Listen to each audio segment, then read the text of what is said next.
안녕하십니까. 사회복지사 1급 시험 대비 지역사회복지론 단원별 문제풀이 1강 강의를 시작합니다. 자, 단원별 문제풀이의 1강은 지역사회부터 시작해서 지역사회복지에 대한 가장 기본적인 이해를 보겠습니다. 여기 안에 역사도 들어있고 지역사회복지 실천의 이론적인 기초도 들어있습니다. 다양한 것들이 들어있다라고 보시면 되겠습니다. 자, 1번 문제부터 13번 문제까지죠. 그리고 14번에서 마지막 25번까지는 2강이 되겠고 똑같은 방법으로 진행을 합니다. 지역사회복지론은 2교시 영역에서 이 실천론과 기술론보다는 답을 정답수를 맞추기가 좀 어렵게 출제되는 경우가 많다라고 말씀을 드린 적이 있습니다. 따라서 지역사회복지론은 여러분들이 공부를 만약에 안 하시고 들어가시게 되면 상당히 낭패를 볼 수가 있습니다. 점수가 많이 안 나올 수가 있으니 기본적인 학습을 꼭 이론 학습을 하시고 다양한 문제를 풀어주시기 바랍니다. 이 지역사회복지는 체계적으로 어느 정도 공부해 놓는 게 필요한데요. 이 체계적으로 공부할 때 필요한 것이 단원별 문제풀이입니다. 단원별로 문제가 묶여져 있기 때문에 좀 체계적인 사고를 할 수가 있습니다. 그러한 것들이 또 이 지역사회복지의 이론을 어느 정도 이해하고 정복하는 데 도움이 되실 겁니다. 그것을 꼭 선행적으로 해주시고 문제를 풀어주셔야 시행착오를 겪지 않습니다. 자, 이번 시간에 1번부터 13번 문제까지인데 1번 문제 들어가겠습니다. 자, 저는 이제 문제를 출제할 때 이론 수험서에 있는 것들을 주로 참작을 해서 문제를 출제했다라는 것을 말씀드립니다. 실천 주체와 비용 부담 구분에 의한 가족주의와 국가주의라고 하는 것이 있었죠. 국가주의 기본 원칙으로 옳지 않은 것은입니다. 자, 우리가 이제 실천의 주체가 가족이면 가족주의, 실천의 주체가 국가면 국가주의가 됩니다. 비용 부담을 가족이 하면 가족주의, 국가가 하면 국가주의가 되겠습니다. 1번 개인의 독립성과 자율성 같은 말인데요. 개인의 자율성에 기초한 가족지향적 보호를 강조한다라고 했습니다. 당연히 가족지향적 보호, 개인의 자율성 이런 것들을 강조하는 것은 가족주의라고 보시면 되겠습니다. 2번 들어갑니다. 여성이 다른 선택의 기회를 희생당하면서 보호의 제공을 강요해서는 안 된다라고 했습니다. 다른 선택의 기회를 희생당한다. 차별이라고 하죠. 차별이라고 합니다. 그리고 보호의 제공을 강요당해서는 안 된다라고 했는데, 자, 이런 것들이 이제 권리성을 강조하는 것입니다. 자, 차별과 이러한 보호의 제공, 그러니까 여기 희생당하면서 그러면 차별받으면서 보호의 제공이라는 것이 강조돼서는 안 된다. 강요당해서는 안 된다라고 했습니다. 자, 이걸 같이 연결해서 말씀드려 보면 차별이라는 것이 나타나면 안 된다라고 하는 것이고, 그리고 보호라고 하는 것이 권리성에 의해서 나타나야 된다라고 하는 것이에요. 이런 것들을 우리가 국가가 하는 일이죠. 그래서 이거는 국가주의라고 정리할 수 있습니다. 경제적인 안정, 소득 보장이라고 하는데요. 경제적인 안정이 보장돼야 되는 것도 당연히 국가가 해야 됩니다. 국가주의가 되겠습니다. 기술과 재능을 개발할 수 있는 최대한의 기회가 제공되어야 합니다.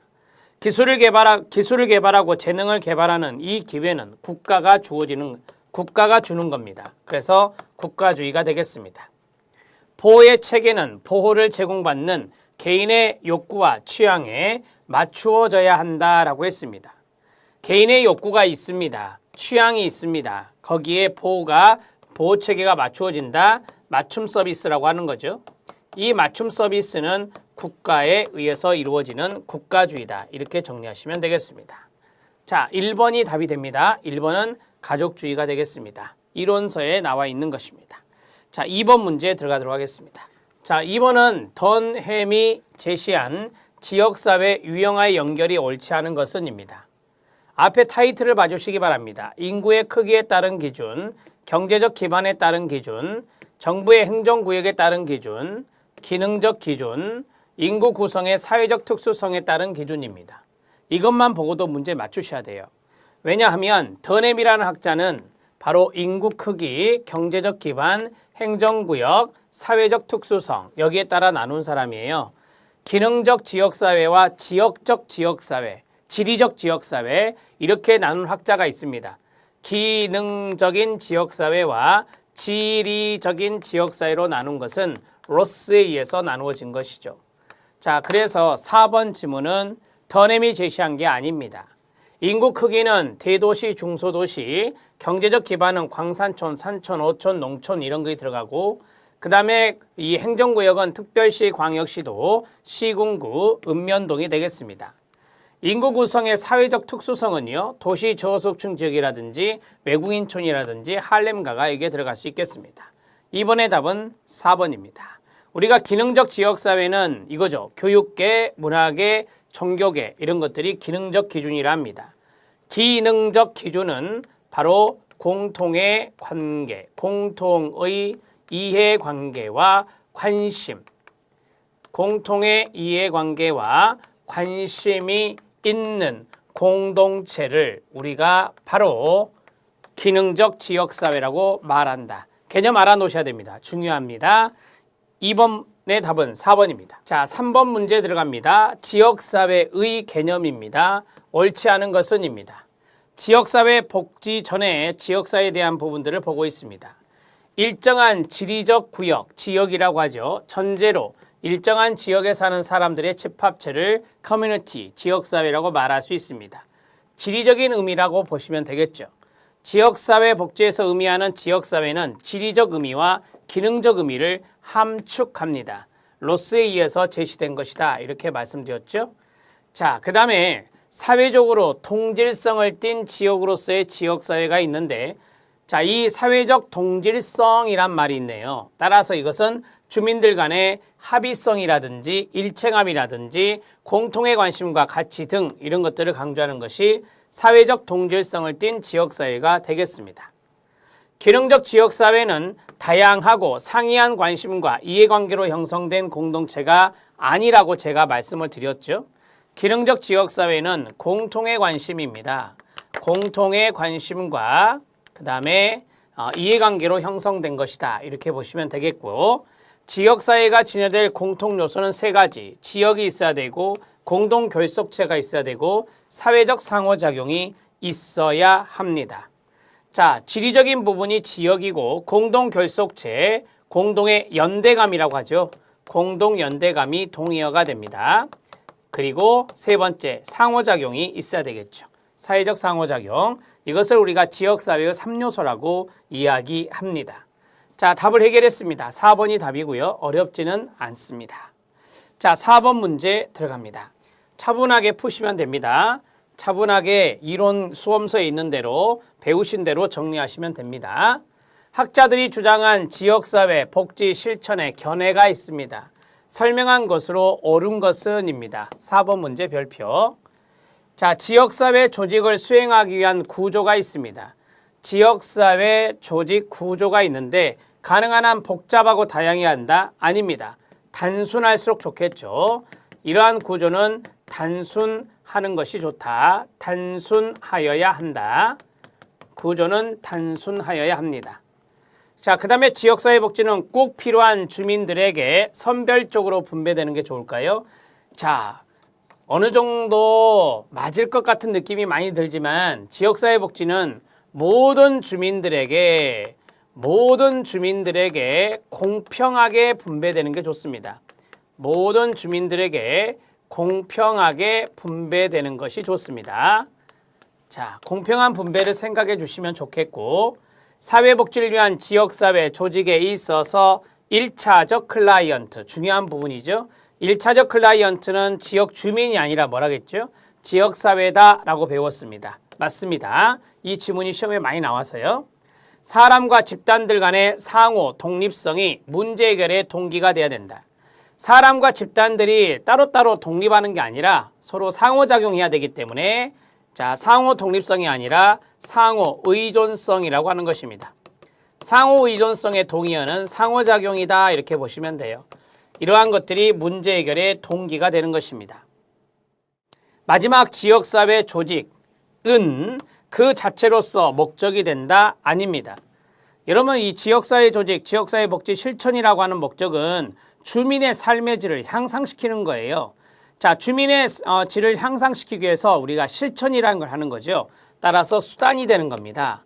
수단, 도구 이런 것들이 되는 것이 지역사회 조직, 지역사회 복지 실천이다.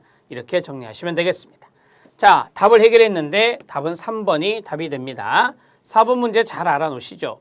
지역사회 복지 실천의 이야기가 나왔습니다. 실천의 견해 많이 출제되니까요. 5번 들어가도록 하겠습니다. 답은 3번이었습니다. 5번 문제 들어갈게요. 5번 문제도 지문이 좀 길죠. 자, 차분하게 풀어보세요. 지역사회 복지의 특징으로 옳지 않은 것은입니다. 1번 지역사회 복지는, 2번 지역사회 복지는, 3번 지역사회 복지는, 4번 지역사회 복지는, 5번 지역사회 복지는 다 특징으로 연결되어 있습니다. 지역사회 복지는 지역성과 기능성을 함축하는 일정한 지역사회 내에서 이루어지는 것입니까? 네, 맞습니다.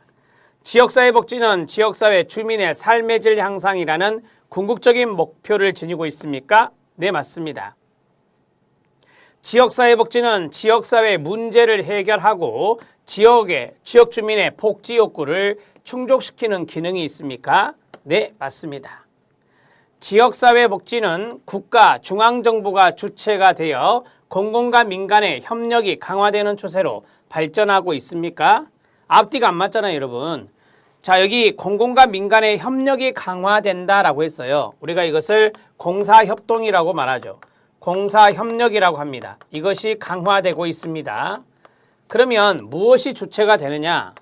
국가가 주체가 되는 게 아니라 정부와 민간이 주체가 되는 겁니다. 정부와 민간이 주체가 되는 겁니다. 이렇게 문장이 빠져야 되겠죠?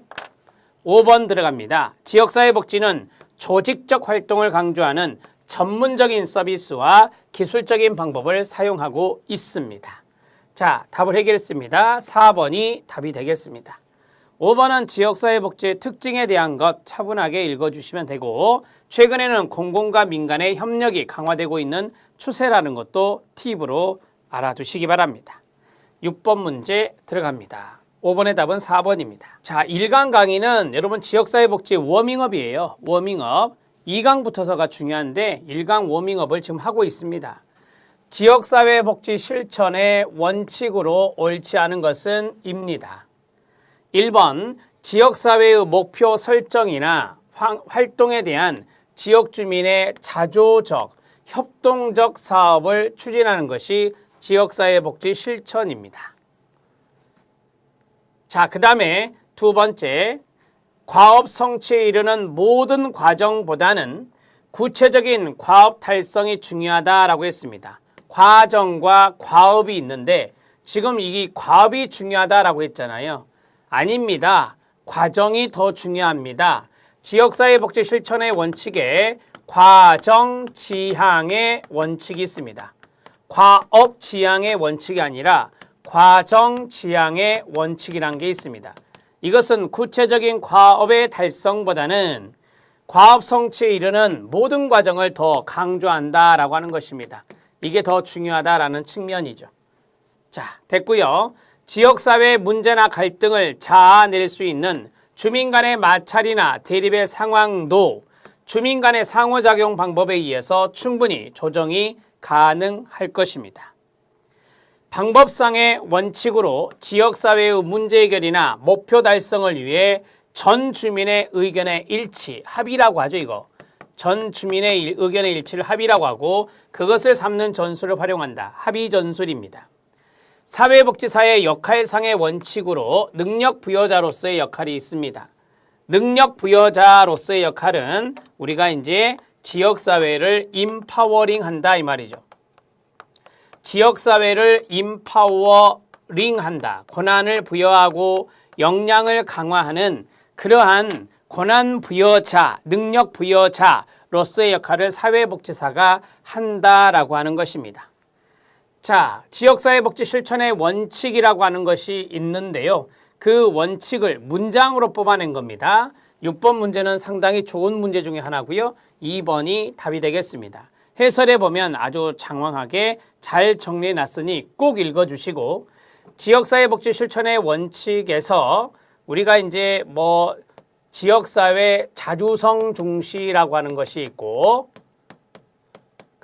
중시라고 하는 것이 있고, 그다음 두 번째는 합의 원칙이 있고, 조정의 원칙이 있고, 과정 지향의 원칙이 있고, 마지막 능력 부여자로서의 원칙이란 게 있습니다. 자, 이런 원칙을 문장으로 뽑아낸 것이다 라고 보시면 되겠습니다. 답은 2번입니다. 좋은 문제가 되겠고, 자, 이제 7번 문제 들어가도록 하겠습니다. 7번 문제는 박스형의 문제입니다. 자, 7번 문제는 다음 보기 중 지역사회복지 실천의 요소로 옳은 것은 입니다. 효과적인 의사소통을 개발해야 될 것입니다. 지역사회 욕구 파악에 의해서 정책 제안을 해야 될 것입니다. 지역주민 단결을 위한 프로그램을 개발해야 될 것입니다. 지역사회 갈등을 해결하고 풀뿌리 지도자, 이런 사람들을 개발해야 될 것입니다. 지역사회복지 실천의 요소로 다 맞는 내용입니다. 이 문제는 예전에 출제되었던, 공개되기 전의 문제에서 출제되었던 문제입니다. 지역사회복지 실천의 요소로 쭉 읽어봤을 때 문제가 되는 부분은 없습니다. 자, 풀뿌리 지도자가 있는데요. 그 지역에, 그 지역사회에 지도자가 있는데 그 지도자는 풀뿌리 지도자가 되겠습니다. 자, 기역, 니은, 디귿, 리을 5번이 답이 됩니다. 이런 문제는 여러분들이 쭉 읽으면서 이해하고 넘어가시면 되는 겁니다. 8번 문제 들어갑니다.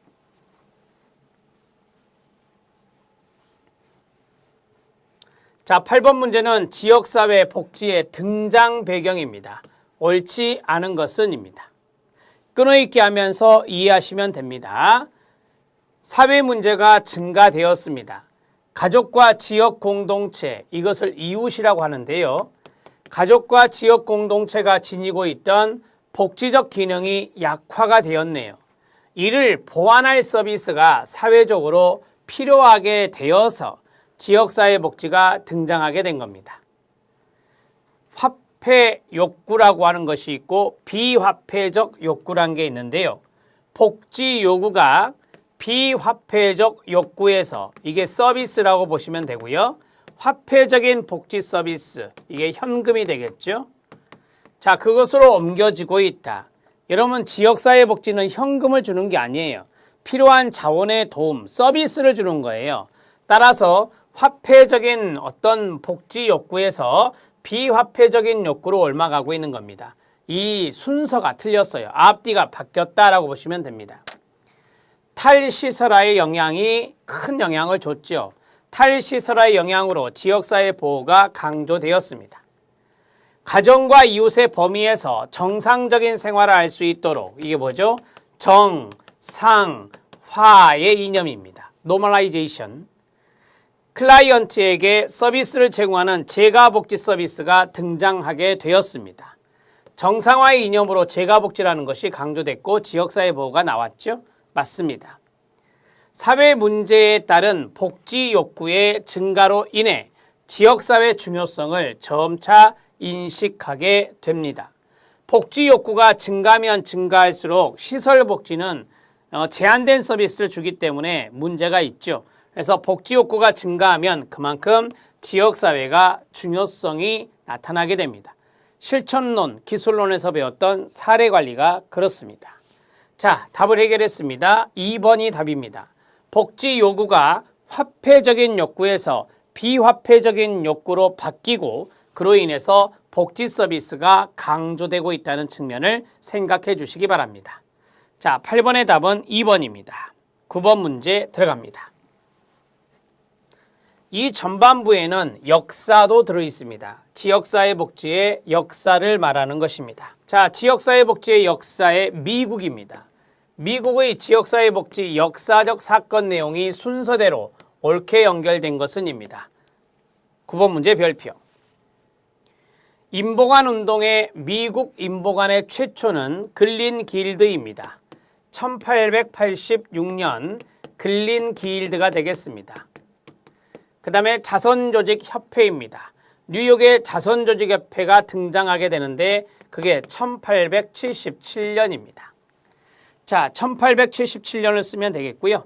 여기 자선조직협회 운동이라고 되어 있는데 이 운동을 그냥 지우셔도 되겠습니다. 인보가는 운동이라고 말하지만 그냥 자선조직협회라고 하고 굳이 뒤에다 뭐 쓰고 싶으시면 조직이라고 하면 되겠죠. 자선조직협회의 조직 이렇게 쓰는 것이 조금 더 매끄럽습니다. 자, 그 다음에 연방정부, 우리나라로 말하면 중앙정부가 되고요. 연방정부에 의한 공공복지가 발달했다. 여러분, 시장에 문제가 있으니 연방정부가 이걸 개입해서 공공복지를 확대했던 것이 있습니다. 그게 바로 대공황 시기죠.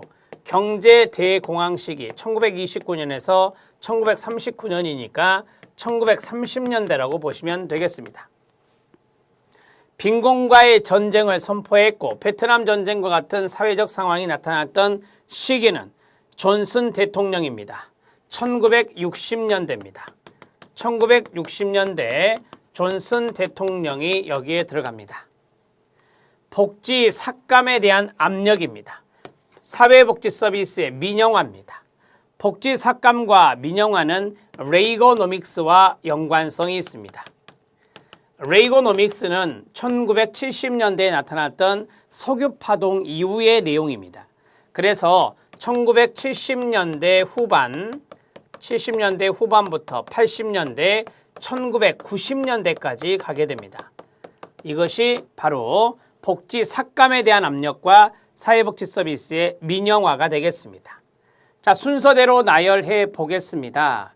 기억이 가장 빠르죠. 그 다음에 니은, 그 다음에 디귿, 그 다음에 리을입니다. 그래서 기억, 니은, 디귿, 리을 1번이 답이 되겠습니다. 9번 문제 잘 알아놓으시죠. 10번 문제 들어가도록 하겠습니다. 자, 10번 문제도 역사적인 문제인데 경제 대공황이 미국 사회의 빈곤 문제에 미친 영향입니다. 정책론에도 나올 법한 문제가 되겠습니다. 옳지 않은 것은입니다. 자, 미국은 이때 경제 대공황 1930년대를 생각해 주시면 되는데 구제를 위한 사회보장법이 제정됩니다. 릴리프, 우리가 뉴딜 정책에 3R이 있어요. 리커버리, 그 다음에 릴리프, 리폼입니다. 부흥, 그 다음에 구제, 그 다음에 개혁이죠. 구제를 위한 사회보장법을 제정한 것이 1935년이 되겠습니다. 제도의 사회보장이라는 단어를 세계 최초로 사용한 내용입니다. 공공복지 사업을 축소하지 않고 확대를 했습니다. 왜요? 경제 대공황은 자본주의의 문제를 국가가 개입해서 이것을 보완했던 시기입니다. 따라서 공공복지가 확대됐습니다. 복지에 대한 시장 중심주의 이념의 확산이 아니라 시장에게 맡기지 않았습니다. 국가가 했다라고 바로 2번에서 말씀드렸죠. 따라서 그 이념의 약화가 되겠습니다. 복지에 대해서 시장 중심의 이념이 확산된 것은 경제 대공황이 아니라 석유파동 이후입니다. 자, 뉴딜 정책 시행했다라고 말씀드렸고 여기에 3R이 있었다. 리커버리 부흥, 릴리프 구제, 리커버리 사회개혁이 되겠습니다. 리폼이 되죠. 리폼, 사회개혁이 되겠습니다. 이렇게 해서 3R이 뉴딜 정책이 되고 이 시행은 성공하게 됩니다. 사회환경과 빈곤 문제에 관한 관심이 증가됩니다. 쉽게 말씀드리면 환경에 관심을 갖게 됐다라고 하는 거예요. 그리고 빈곤과의 이러한 관계, 이것을 한마디로 말하면 빈곤의 책임은 사회 구조적인 문제다. 빈곤의 원인은 사회 구조적인 문제로 보게 되었다라고 하는 거죠. 그 전에는 개인의 문제였다라고 했어요. 개인에게서 원인을 찾았지만 이 대공황으로 인해서 사회 구조에서 문제 원인을 찾았다라고 보시면 되겠습니다. 답은 3번입니다. 10번 문제 체크하셔야 되겠죠. 경제 대공황은 정책론뿐만 아니라 지역사회복지론에도 출제가 되는 것입니다. 11번 문제 들어가도록 하겠습니다. 자, 11번은 인보간 운동이 되겠습니다. 여기에 대한 내용으로 옳지 않은 것은입니다. 인보가는 일종의 진보 성향이라 이렇게 보시면 됩니다. 진보 성향의 운동이었다 이렇게 정리하시고요. 1884년입니다. 영국의 세계 최초의 인보관인 토인비올이 바네트 목사에 의해서 설립되었나요? 네, 맞습니다. 1886년에 미국 최초의 인보관은 글린 길드였습니다. 1889년 토인비올의 유형을 모방해서 시카고의 빈민가에 제인 아담스가 헐하우스를 설립하게 됩니다. 맞습니까? 네. 1번, 2번은 연역입니다. 3번 들어갑니다. 인보관 운동에도 뜰이 알이 있습니다. 첫 번째 거주라는 레지던스, 두 번째 조사 연구, 연구조사라는 리서치, 세 번째 리폼이라는 사회개혁이 있습니다. 맞습니까? 네, 맞습니다. 인보관 운동도 빈곤의 문제 원인을 사회 구조에서 찾았습니다. 빈곤과 함께 뭐 했다? 정착했습니다. 그게 바로 거주가 되겠습니다.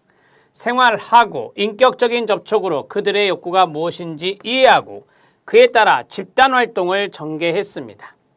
집단활동은 집단 교육, 그 다음에 레크레이션, 그 다음에 체육활동과 같은 문화활동을 하였다라고 보시면 됩니다. 집단활동을 전개했으니 개별사회사회 효시가 아니라 집단사회사회 효시, 일종의 그룹 5억의 효시가 되었던 것이 인보관 운동이 되겠습니다.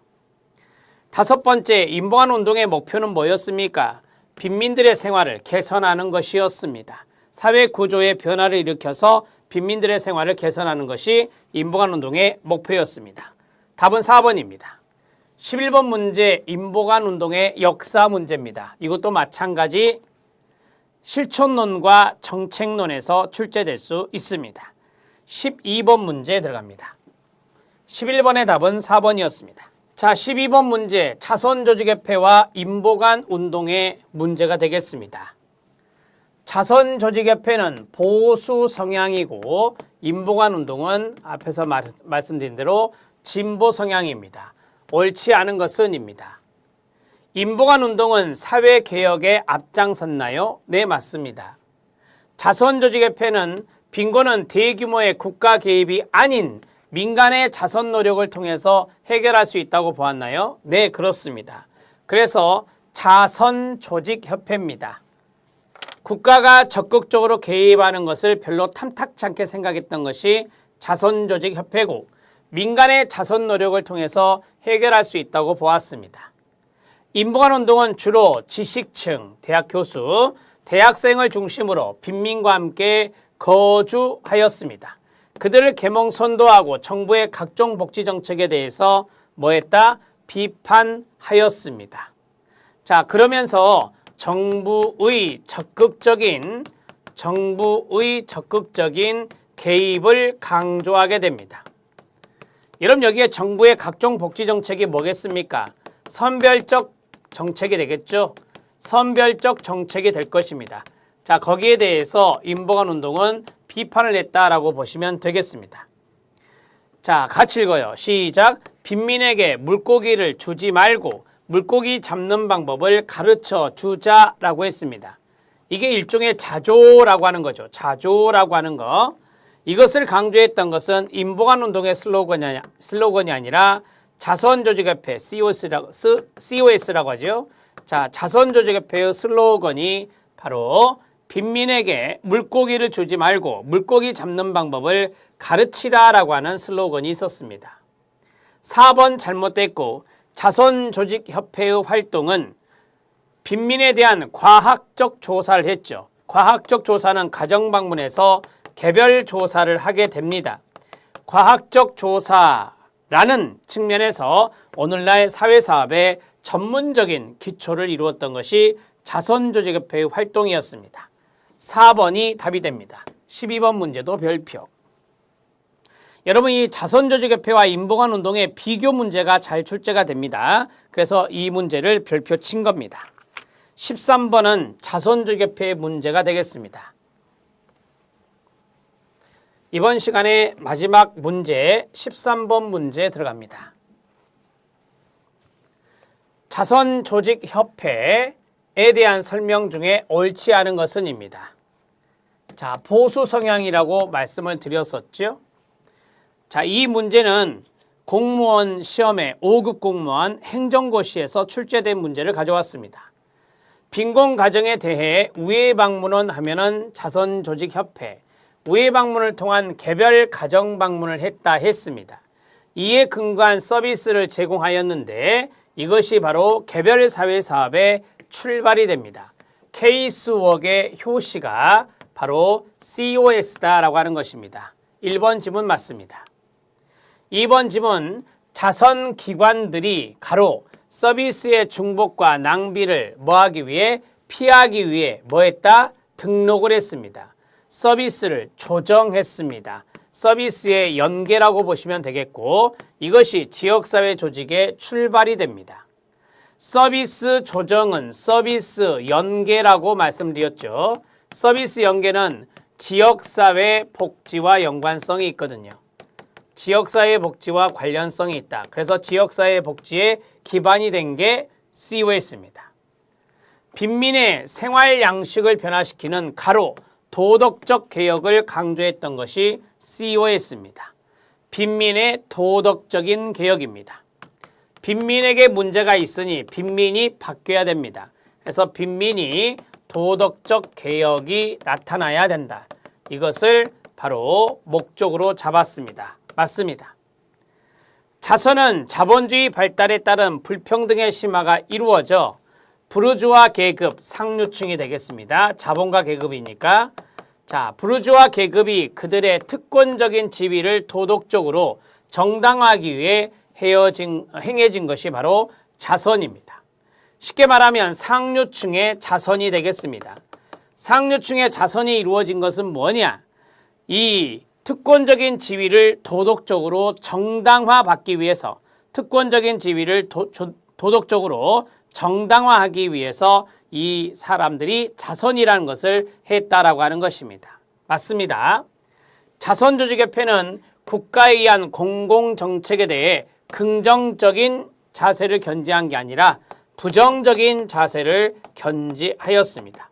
이유는 개인에게 문제 책임이 있으니 개인이 자조 노력을 해야 된다라고 했지 여기에 대해서 국가가 긍정적인 개입을 해야 한다. 국가에 의한 공공정책이 긍정적인 이러한 부분이다라고 말하지는 않았다는 겁니다. 국가에 대한 공공정책을 반대했다라고 보시면 돼요. 반대했다라고 보시면 돼요. 그게 바로 COS고 인보관 운동은 그게 아니죠. 인보관 운동은 국가에 의한 공공정책을 해야 한다라고 강조했던 것이 인보관 운동이 되겠습니다. 자, 이 우리가 COS라고 하고 인보관 운동이라고 하는데 국가 공공정책을 보겠습니다. 국가 공공정책이 있습니다. 이 국가 공공정책에 대해서 찬성하는 입장은 인보관 운동이 되고 여기에 대해서 반대하는 입장은 바로 COS가 된다. 그래서 COS는 보수, 인보관 운동은 진보 성향이구나 이렇게 정리가 됩니다. 자, 13번의 답을 해결했습니다. 13번의 답은 바로 1번 맞고요. 자, 잘못된 부분이 마지막에 있었죠. 5번이 됩니다. 국가에 의한 공공정책에 대해서 반대했기 때문에 긍정적인 자세를 견지한 게 아니라 부정적이었다라고 정리하셔야 됩니다. 13번의 답은 5번입니다. 자, 여기까지 1강 강의가 끝났습니다. 이제 그 다음 14번부터 다음 시간에 알아보는데 1강보다는 2강이 더 어려운 문제가 있고 중요하고 시험에 많이 나온다는 것 말씀드립니다. 수고하셨습니다.